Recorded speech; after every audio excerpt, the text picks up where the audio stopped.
It's going to be a lot of fun. Obviously, we're both playing really solid golf, and to be able to go into the final round on Sunday at the first major, to be able to go up against each other and go out and play some good golf, it's going to be a lot of fun to go out there. But really, I'm just going to do my thing, stick to my game plan, and just go out and enjoy my Sunday. Former Augusta State golfer Patrick Reed is one round away from claiming his first major championship victory, but he'll have to play with Rory McIlroy in the final round of the Masters as he chases the career Grand Slam. And Rickie Fowler isn't far behind in his quest for a major title. We cover it all coming up on the Masters Report. This WJBF News Channel 6 Sports Special is presented by Kroger. Fresh food, low prices at Kroger. Family Care Incorporated, keeping health in the home. Morris Museum of Art, now on display, the Academy of Golf Art, Artists of the Game. Ken Nugent, one call, that's all. And Bartram Trail Golf Club, Masters Week tee times are available. Yeah, I've been waiting for this chance, to be honest. I always have said that 2011 was a huge turning point in my career. It was the day that I realized I wasn't ready to win major championships, and I needed to reflect on that and realize what I needed to do differently. But now I am ready. I learned a lot from it. I'm happy to be in the final. Obviously, I wish I was a little closer to the lead or leading, but I'm in the final group, and I've shot 65 on moving day at the Masters. It's all I can ask for. Rory McIlroy joins Patrick Reed in the final pairing Sunday at the Masters. He went on to say it's different for him this time than in 2011 because he's not in the lead, so there won't be as much pressure, and he can sort of freewheel it out there like he did on Saturday. Thanks for joining us on the eve of Championship Sunday at the Masters, as former Augusta State golfer Patrick Reed owns a 3-shot lead over Rory McIlroy. Yeah, McIlroy held a 4-shot lead, entered the final round in 2011 before shooting an 80 on Sunday, but that was 7 years ago, and he's won 4 major championships since then. It feels like a long time ago, including winning that U.S. Open later that year, and now he's trying to win his first Masters and become just the 6th golfer ever to complete the career Grand Slam. But he'll have to take the lead from Patrick Reed and fend off a couple of others. Well, here we are. Here's the leaderboard heading into Sunday's final round of the Masters. Former Augusta State golfer Patrick Reed on top, 3 strokes ahead of Rory McIlroy. Rickie Fowler and Jon Rahm will be in the second to last pairing. Plenty of work to do, but they've certainly got a chance to catch Reed and Rory with a low round. Then a handful of big names that are probably just a little bit too far off the pace to contend. Henrik Stenson at 7 under, Tommy Fleetwood, Bubba Watson, and Mark Leishman all at 6. And buddies Jordan Spieth and Justin Thomas will be paired Sunday. They are tied for 9th at 5 under par. Now, I say Stenson and everyone else further back is a long shot, but we won't rule anything out. Championship Sunday at Augusta National can provide the unexpected, making for some great drama. It certainly can, and as the saying goes, the Masters doesn't begin until the second 9 on Sunday, so still a long way to go. Well, we still have a long way to go on the Masters Report. And coming up, we'll hear from the other guys who are within striking distance. The Masters Report continues in 60 seconds. Welcome back to this WJBF News Channel 6 Sports Special, presented by Kroger. Fresh food, low prices at Kroger. It's hard to say it feels like a home game considering we only played it once a year. So it's not like it's not like I was coming out here every weekend and be all teed up and play some golf. But so the golf course was still new to any of us that played at Augusta State. And it's going to be awesome to come out tomorrow and play in the afternoon, especially last tee time, and to have a lot of Augusta State guys out here, cheering me on, and hopefully going out and showing them a fun Sunday. Patrick Reed won 2 Division I national championships in 2010 and 2011 during his college days at Augusta State.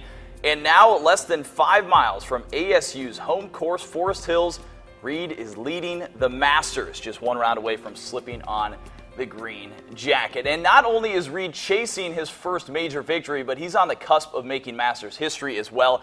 If Reed shoots 3 under par on Sunday, he'll become the first golfer to ever shoot sub-70 scores in all 4 rounds. Yeah, that's pretty wild. Reed has shot 69, 66, 67 in those first 3 rounds. Today's 5 under par round practically knocked several big names out of contention, but there's still a couple guys with a shot to catch him, and some pretty notable ones who are also seeking their first major championship victories. Rickie Fowler is in third place after shooting a 65 on Saturday. His first bogey-free round at the Masters. He's 5 shots back and 2 back of McIlroy. And in fourth, the Spaniard, Jon Rahm, is at 8 under, 6 back of Reed. So both Rahm and Fowler have their work cut out, but still have a shot to contend on Sunday. I can't control anyone else other than putting birdies up on the board. And so I think the biggest thing is continuing to do with what we've done well all week is the mental process of making sure that I'm ready to hit each and every shot. And it's going to take my putter staying hot the way it is and the way it should be. So we're definitely in the golf tournament. I'm going to need to play the front nine well tomorrow and put myself really in the mix for when this golf tournament starts, which is the final 9 holes. If you can get a really good start on that front nine and post a good score again, that back nine can be extremely long for the leaders.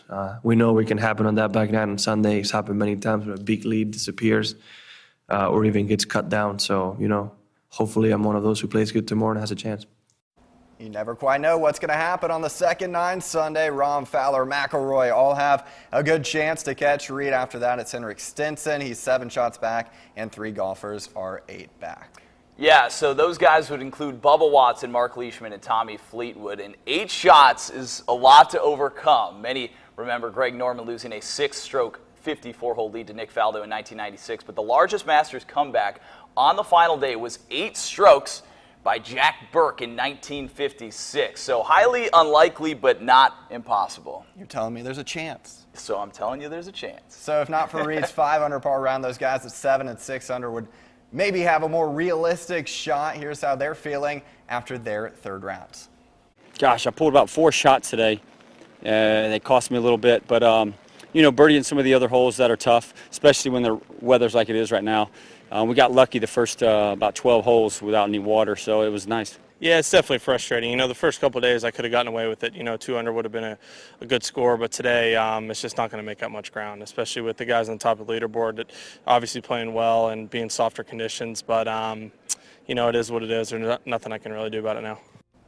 Justin Thomas, as we said earlier, will be paired with his friend Jordan Spieth tomorrow in the 5th to last tee time of the day. That's going to be pretty cool to watch. I know that they're competitors and they want to win, but I feel like we're going to see a few more fist bumps out of them than you usually see between a pairing on the final round at the Masters. But Spieth actually joked after his round today that this will be one of the more stress-free rounds that he's ever played at Augusta National because he's been in contention the other 4 Sunday rounds at the Masters. This year he is 9 shots back. Well, this guy was certainly playing loose today. Aiken's Kevin Kisner may be well off the lead, but he had a career day at the Masters. We'll hear from him after the break.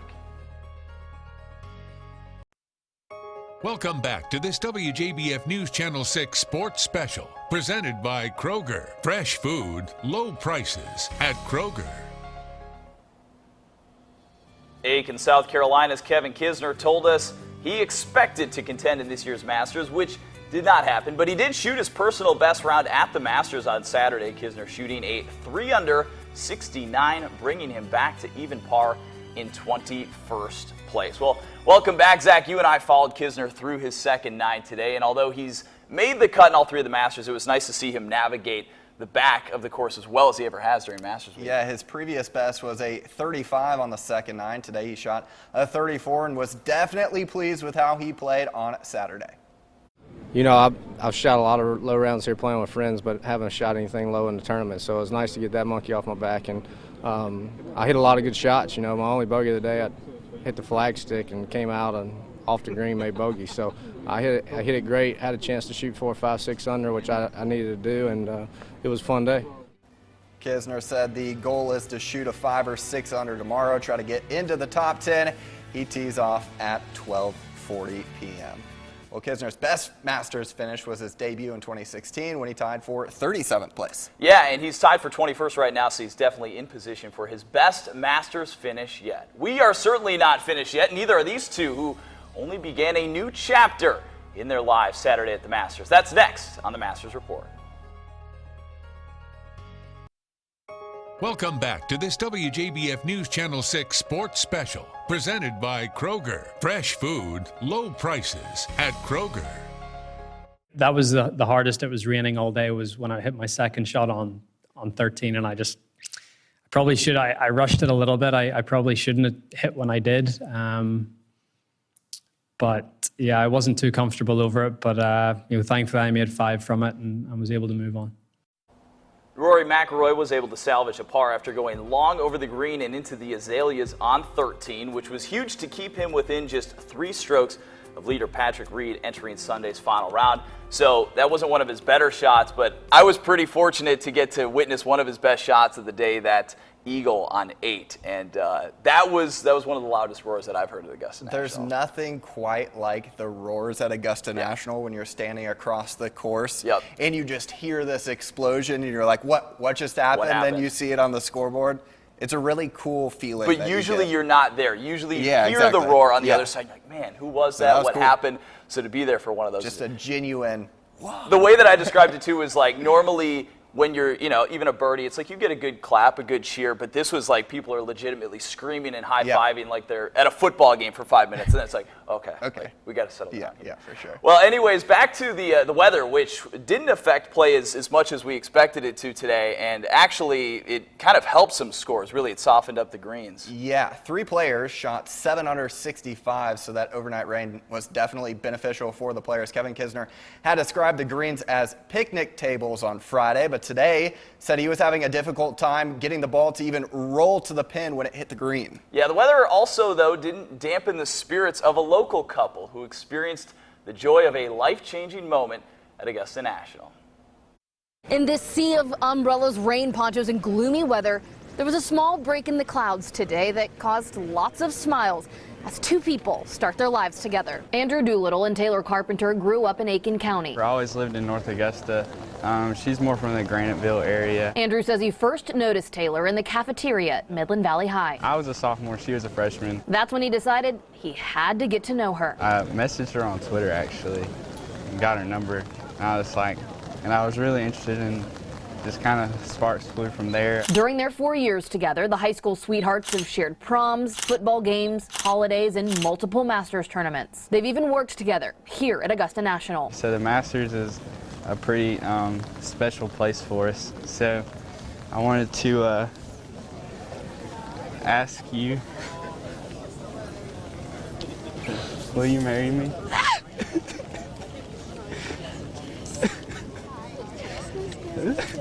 There you go.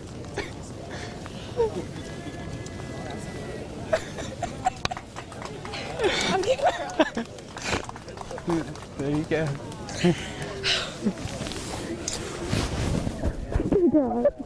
She said yes. The couple will celebrate their engagement surrounded by people, but seemingly alone. Removed from the outside world in this cell phoneless oasis. I don't even know if my family knows. I talked to your dad. You did? Yeah. I was not expecting it at all. I was just like... I was extremely nervous. Did you actually say the word yes? Yes. She did. I did hear it. I managed to get it out. She said it a couple times. I mean, this is pretty great. I mean, the Masters is beautiful and special place. Andrew says he popped the question because he couldn't imagine life without Taylor. Just find the one you can't live without, and that's the one, and here she is.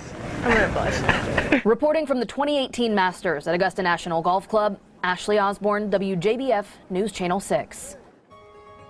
Thank you, Ashley, and congrats to the newly engaged couple. Well, tomorrow Patrick Reed could become just the 2nd golfer with Augusta ties to win the Masters, but not everyone is happy about it. It's tonight's edition of Straight from the Heart. Coming up.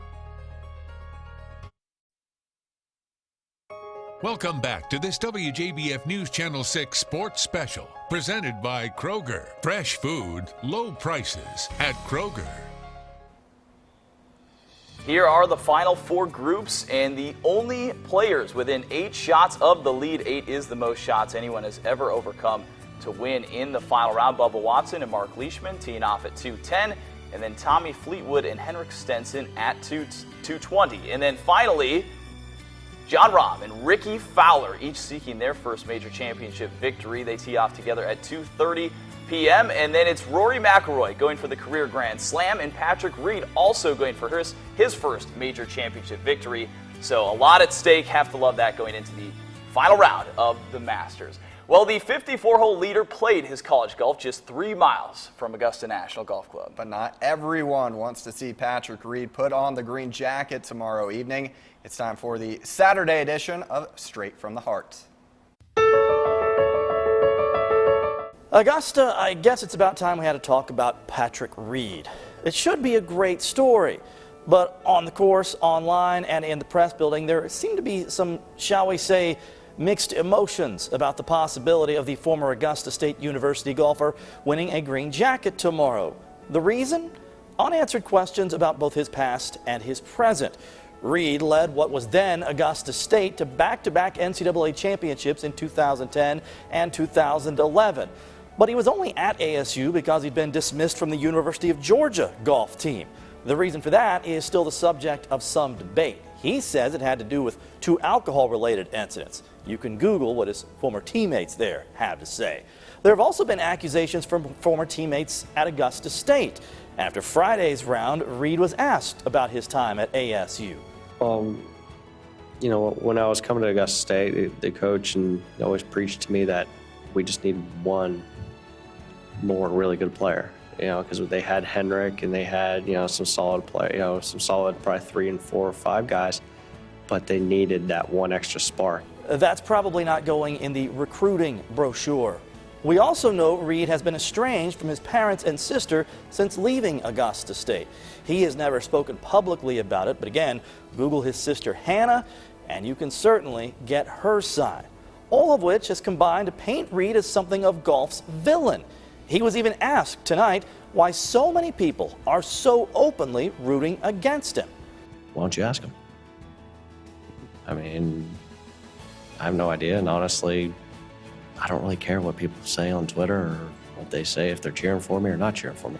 Fair enough, but it's also why, for many, a storyline that sounds like it was written in a Hollywood studio is more like a nightmare on Magnolia Lane.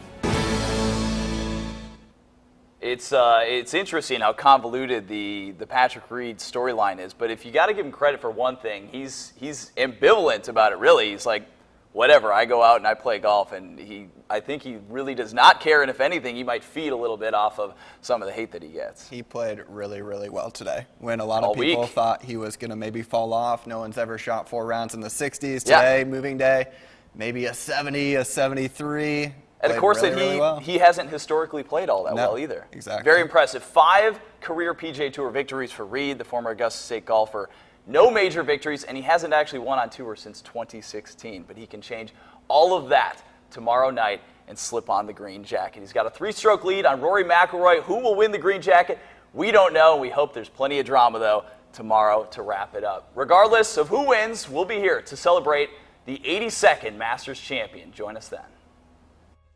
This WJBF News Channel 6 Sports Special is presented by Kroger. Fresh food, low prices at Kroger. Family Care Incorporated, keeping health in the home. Morris Museum of Art, now on display, the Academy of Golf Art, Artists of the Game. Ken Nugent, one call, that's all. And Bartram Trail Golf Club, Masters Week tee times are available.